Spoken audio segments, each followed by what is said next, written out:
Muy buenas noches. En Cantabria, desde La Solana, tenemos hoy aquí en los estudios de Popular Televisión un escritor cántabro, santoñés por más señas, que tiene ya una rica y larga colección de títulos publicados de novelas que van pues desde alguna titulada Columna de mármol rojo a otras de Vista corta y paso largo o El cronicón inverosímil. Pero hoy concretamente está aquí porque presenta su última novela, Bula de difuntos, este libro que tengo yo en la mano y que se le estoy mostrando en pantalla, una novela que aborda diferentes temas, pero que está quizás, aunque él nos lo explicará ahora con más detenimiento, está basada en estos temas esotéricos relacionados con el espiritismo, con el mundo de la fantasía, etc. Pero antes de que comience a hablar Juan Ignacio Villarías, conviene decir que es un hombre polifacético. Estudió magisterio, estudió ingeniero técnico en Santander, estudió en la Universidad de Valladolid, ha sido empleado de banca, ha sido empresario, entrenador de fútbol, es decir, que conoce muy bien y ha tocado diferentes teclas de lo que es la actividad humana. Muy buenas noches, Juan Ignacio. Buenas noches a todos los espectadores de Popular Televisión. Pues lo primero es esta novela, Bula de difuntos, ¿cómo la definirías, cómo la encuadrarías y qué les dirías a los que ahora mismo nos están viendo para que se interesen y la lean? Pues yo creo que es difícil de clasificar y más que nada para mí, porque el propio autor es el peor crítico de su obra, por lo menos a mí eso es lo que me pasa.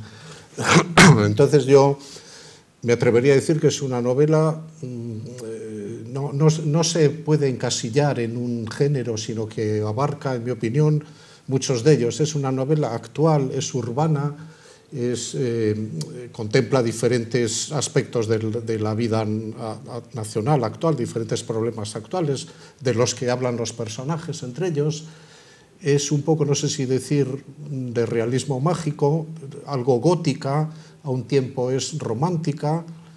En fin, yo no sabría clasificarla. Lo que sí sé es que los que la han leído me han dicho que les ha gustado, y eso es de lo que se trata, de agradar al lector, de entretenerle y de instruir al mismo tiempo. Ese es el último fin del arte. Pues sí, por lo que veo y por lo que usted mismo cuenta, esta novela es un cóctel hecho a base de elementos diferentes, que usted mismo ha relatado muy bien, desde la novela gótica hasta la novela romántica, pasando por el realismo mágico o cualquier otro aspecto, pero cuando usted se pone a escribir concretamente esta novela, ¿qué criterio toma inicialmente? ¿Qué elementos decide que va a meter en la coctelera? Pues de momento, al empezar, no lo sé. Después, ello mismo, al hilo de la narración, pues van saliendo diferentes episodios, diferentes personajes, diferentes acciones, de tal manera que yo sé cómo empieza la novela, pero muchas veces, la mayoría de ellas, no sé cómo va a terminar. Y acaba, pues, bueno, pues, no sé, sigue su curso más o menos y llega un momento que dices, bueno, pues hasta aquí hemos llegado. En esta concretamente hay un desenlace final, en otras ni siquiera eso, ¿no? Porque la novela clásica sabemos que consta de planteamiento, nudo y desenlace. Sin embargo, muchas novelas, sobre todo en la época moderna, desde el siglo XX hasta hoy, que no siguen esos parámetros, ¿no? Esas directrices, o esas pautas, mejor dicho, sino que cada uno escribe a su manera. Pues en esta sí hay un desenlace final. Espero que sea sorprendente para el lector, porque en esta novela hay algo de misterio, y un misterio que se resuelve en el último renglón. Espero que al lector le satisfaga esta manera de escribir, vamos, de hacer una novela. Una cosa que llama la atención al leer su biografía, de la que vamos a dar unas pinceladas, es cómo, teniendo una formación fundamentalmente de ciencias, se ha decidido por la literatura. Pues yo empecé a trabajar en un banco a los 19 años, pero las letras de cambio no me gustaban, sino las letras de verdad, esto era lo mío. Entonces yo estuve en un banco, ya digo, manejando letras de cambio, que ahora ya no las hay, esto fue hace mucho tiempo, talones de cuenta corriente, que ya no los hay, y todas esas operaciones bancarias, ¿no? Remesas, que si devoluciones, que si transferencias y tal, todo eso. No era lo mío, no, pero en algo hay que ocuparse y eso es un oficio como otro cualquiera, hasta que finalmente lo dejé y cambié de vida. Pero mi vocación de siempre fue esto, las letras, la literatura, más concretamente la novela, no cultivo el teatro. El cuento, los cuentos míos van insertados en las mismas novelas, lo mismo que poesías. Tengo poesías en las mismas novelas, en esta misma. No sé, hay más de 2 o más de 3. Pero vamos, básicamente no me considero poeta ni cuentista. Bueno, cuentista un poco sí, como todos, pero básicamente me considero, quiero ser novelista. Usted tiene también una vinculación muy fuerte con Santoña, porque aunque usted no nació en Santoña, pero desde niño, creo que desde los 2 años, ya estuvo allí, por tanto es más santoñés que los más santoñeses. ¿Qué es para usted Santoña y cómo ha visto la evolución de esta población de Cantabria? Yo efectivamente soy de Santoña a todos los efectos, aunque en mi biografía tengo que hacer constar que nací en otra localidad, en otra provincia, pero esto fue por accidente, porque mis padres santoñeses, estaba mi padre destinado en una sucursal, en otro pueblo, en otra provincia, y allí coincidió que nací yo, pero a los 2 años, es decir, cuando yo abrí los ojos, me vi en Santoña. Y si sé que he nacido en otro sitio que no es Santoña, es porque me lo dijeron, no porque yo lo haya comprobado. También he vivido, eso sí, 10 años en Santa Cruz de Tenerife, pero yo nunca me consideré tinerfeño ni canario, ni mucho menos. Yo siempre les decía a aquellos, porque a los canarios les gusta que te adaptes a su estilo, a su manera de ser y que te vuelvas un canario más. Yo les decía, no, yo así vivo aquí 100 años, yo siempre seré de la provincia de Santander o de Cantabria o de como se quiera llamar, y de Santoña más concretamente. Entonces, ¿cómo veo yo Santoña? Pues como el resto del país. Santoña pues tiene mucho paro, mucha inmigración, los mismos problemas que tenemos todos, más o menos. Ahora parece que quiere resurgir un poco la industria de la anchoa. Santoña se ha hecho muy famosa últimamente por la anchoa. Antes conocían a Santoña por el penal. Ibas por ahí fuera, ¿de dónde eres? De Santoña, sí, el penal y tal. Ahora no, ahora digo, hombre, Santoña, las anchoas. O sea, ya es una variación positiva, ¿no? Y entonces yo creo que la base de la economía de Santoña es la anchoa. Los funcionarios también, no hay que olvidar que tenemos ahí un penal con cientos de funcionarios y diversas industrias y comercios, y de eso vive Santoña. También no falta la industria, pequeños talleres, en fin, como en cualquier otro pueblo, pero básicamente es la pesca y la industria pesquera. Entonces, ¿cómo ha evolucionado Santoña desde que yo la vi por primera vez? Pues muchísimo, muchísimo. Entonces, igual que en todos los pueblos de toda España, había muchas casas viejas, casi chabolas, que desaparecieron y dieron lugar a nuevos edificios, nuevas construcciones. Lo mismo que en todas partes. Han surgido últimamente muchas calles peatonales, empedradas, con jardineras, con arbustos y tal, y Santoña está precioso ahora mismo. Más o menos lo mismo que cualquier otro pueblo. No digo yo que Santoña tenga que ser lo mejor, pero vamos, Santoña está muy bien ahora para vivir.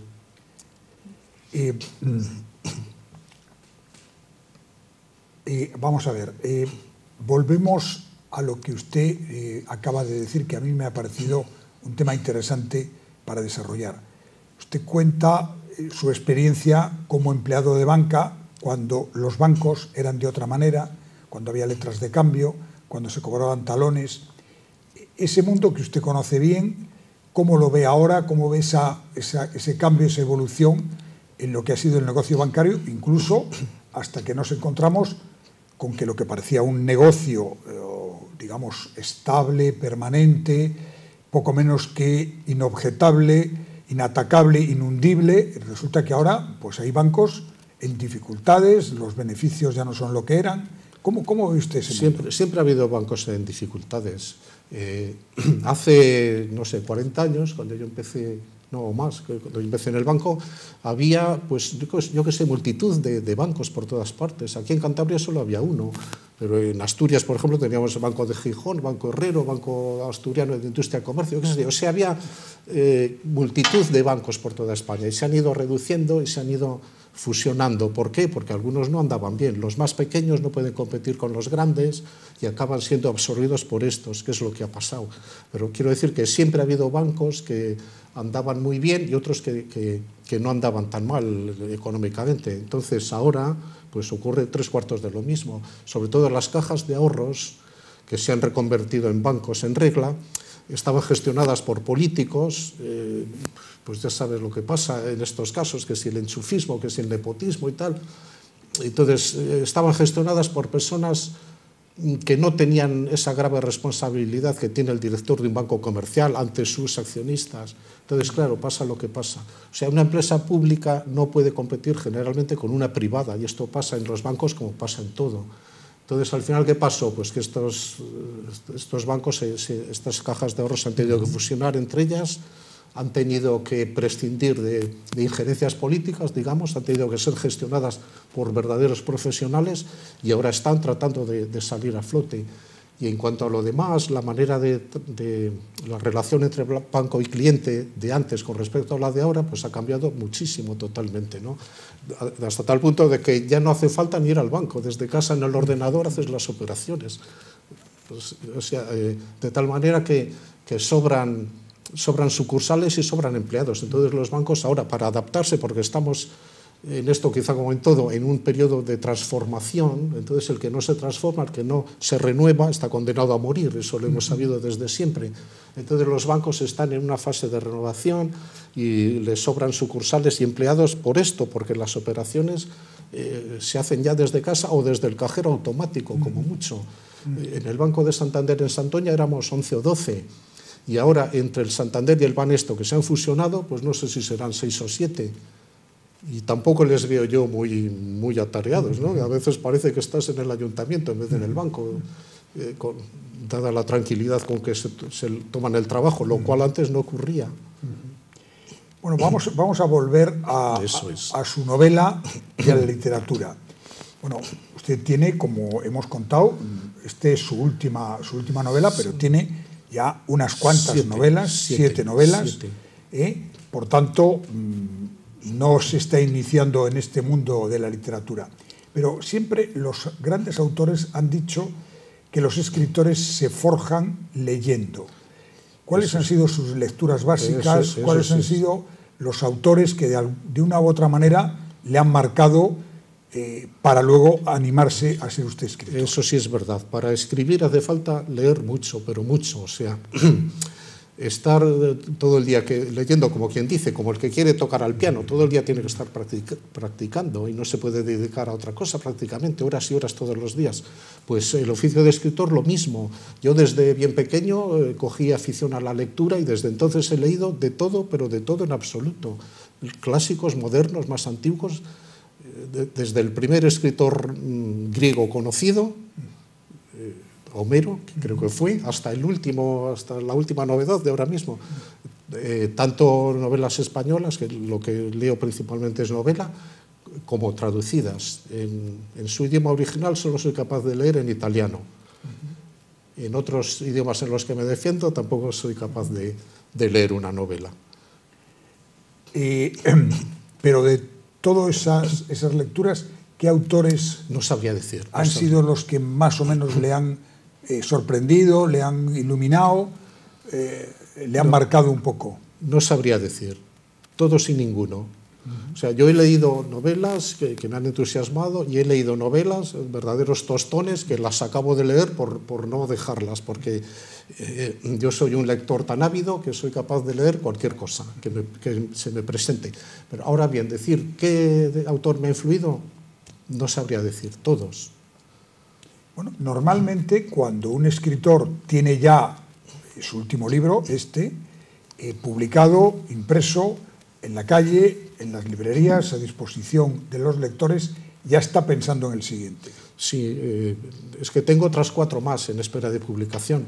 No es que yo quiera escribir otra para... ¿Y de qué tratan esas 4 novelas? Pues es que de las 4 prefiero hablar de lo que tratan las ya publicadas. Las que no están publicadas no tratan de nada, es decir, no existen. Hasta que no se publiquen no existen. Entonces, de lo que no existe yo prefiero no hablar. Es decir, si no les importa a los espectadores, prefiero no hablar de las novelas que... Pues hablemos de las ya publicadas, de esas 7. Pues de esas sí, porque esas están publicadas, esas existen. Las otras se publicarán o no, espero que sí, y en ello estoy, pero mientras un libro no esté publicado, no hay libro.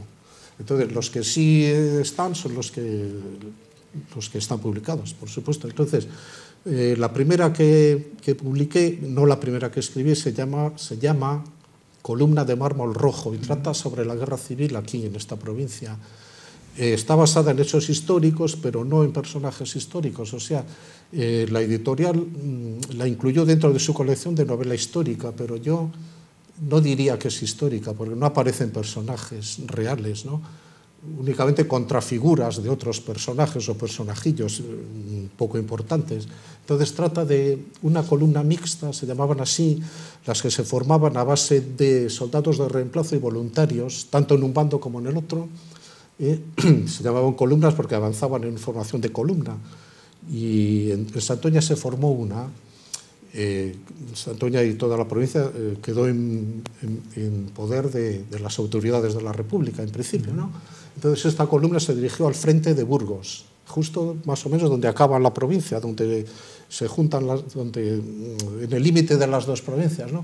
Y sobre todo esto trata, claro, ahí hay mucho que contar, hay mucha tela que cortar, como si dijéramos, hay 1000 episodios, 1000 personajes, en fin, es la más extensa de todas y yo no sé si será la mejor de todas o no. Y después de esa publiqué una que se llama Vista corta y paso largo. Entonces, si la primera trataba de la guerra, esta trataba de la posguerra.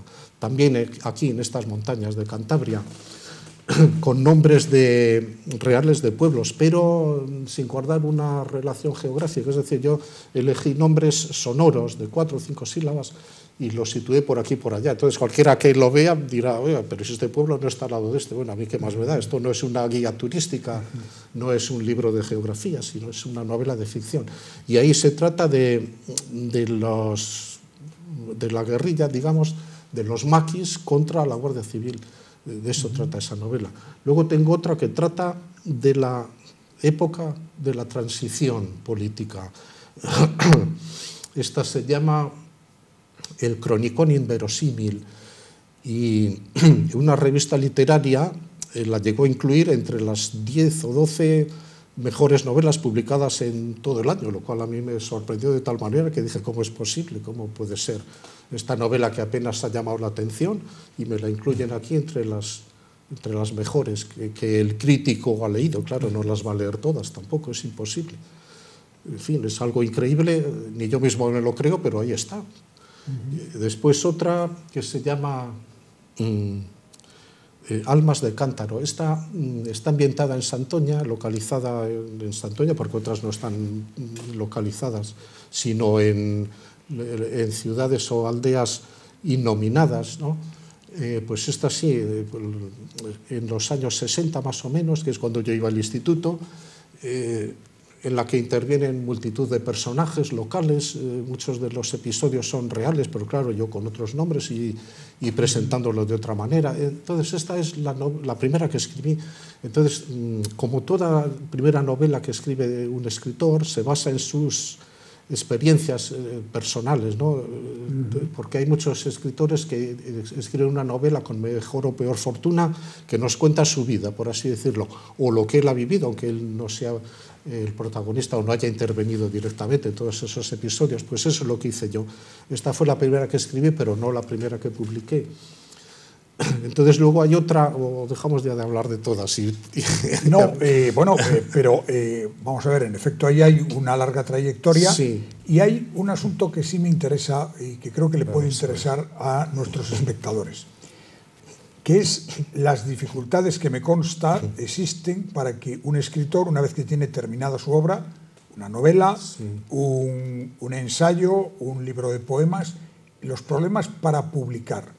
Bueno, no hay ayudas del Gobierno de Cantabria, de los municipios, no hay un apoyo directo a este tipo de cultura que yo creo que es la mejor, es decir, el libro que además queda ahí, está en las bibliotecas.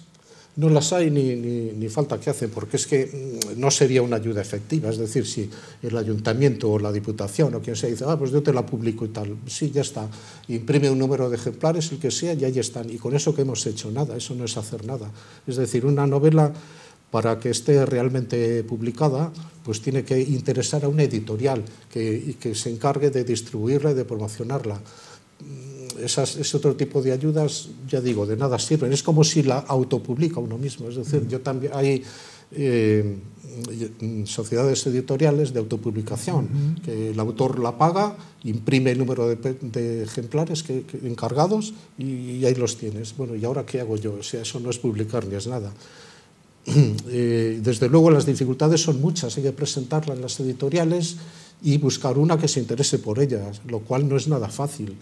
De hecho, no sé si esta no, pero alguna pues me la han rechazado, yo que sé, 10, 12 editoriales antes de encontrar una que me la haya aceptado. Esta ya me la aceptaron antes, ¿no? Pero otras pues hay que andar así. Pero como ahora es muy fácil presentar, porque se presentan por correo electrónico, no es como antes que había que imprimirlas y coserlas, encuadrarlas y tal, mandarlas por correo. Ahora se pueden presentar a 20 editoriales juntas y a ver si alguna de ellas le interesa. Se anima y la publica. Exactamente, pero es muy difícil encontrar editorial.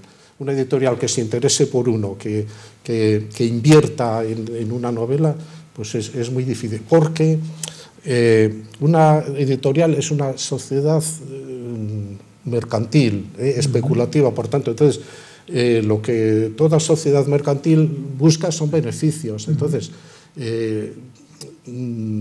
si va a realizar una inversión, la que sea, pues quiere no digo una garantía, porque garantías no hay, ni una seguridad, pero una cierta certeza o posibilidad cierta de que su inversión va a resultar rentable. Entonces, con un autor desconocido, pues lleva todas las de perder. En cambio, con uno que le conocen todos, por ejemplo, uno que sale en la televisión, uno que se ha hecho famoso por cualquier cosa y tal, pues ese sí. ¿Por qué? Porque va a imprimir, aunque sea unos pocos miles de ejemplares, y los va a vender. Al día siguiente ya se van a olvidar de él y nadie se va a acordar de que ese es un escritor. Pero los libros que han impreso los han vendido, que es de lo que se trata. Y entonces, una novela hoy día, igual que un cuadro, se cotiza por la firma. Entonces, esta novela, por ejemplo, supongamos que es maravilloso, lo ve cualquiera, esto es excelente, esto es divino. Sí, ¿quién la firma? Fulano. ¿Quién es ese? No interesa. ¿Entiende? Ahora, bien, un escritor ya famoso que tiene, pues ese sí, ese le publican lo que sea y la editorial sabe que va a ganar dinero con él. Eso es lo que pasa. Y hay un fenómeno que a mí me sorprende y que me gustaría que usted diera su opinión, y es que, bueno, parece evidente que el mercado de venta de libros, la cantidad de libros que se venden en España, ha bajado entre la crisis económica, las nuevas tecnologías, etcétera, y sin embargo parece que cada vez se publican más títulos constantemente. ¿Cómo es posible que, si no hay tanta demanda, la oferta crezca tanto? Pues eso es un asunto para economistas o para especialistas en mercadotecnia, pero muchas de esas publicaciones son de autopublicación, o sea, las financia el mismo autor. Entonces, claro, hay muchos títulos publicados, pero las ediciones son brevísimas, la mayoría de ellas. Es que en España somos muchos a escribir y pocos a leer, yo creo. O sea, en España todo el mundo quiere ser novelista, ¿no? Cualquier gacetillero quiere ser novelista. Y claro, el mercado no da para tanto. Si en España el número de lectores o la capacidad lectora del pueblo da para X novelistas, pues somos X multiplicado por 5. Entonces, el que quiera publicar, pues no le queda más que eso, autopublicarse, sacar una edición limitadísima y hacer con ellas lo que buenamente pueda. Pues sí. Bueno, llegamos al final de esta entrevista. Recomendarles Bula de difuntos, de Juan Ignacio Villarías, al cual despedimos ahora, esta noche aquí en Popular Televisión, con el deseo de que este libro tenga largo recorrido, se venda bien y, por tanto, abra puertas para las próximas novelas que además ya nos ha contado que están escritas, pendientes de publicación. Muchas gracias y buenas noches. Muchas gracias a Televisión Popular y muchas gracias a los espectadores.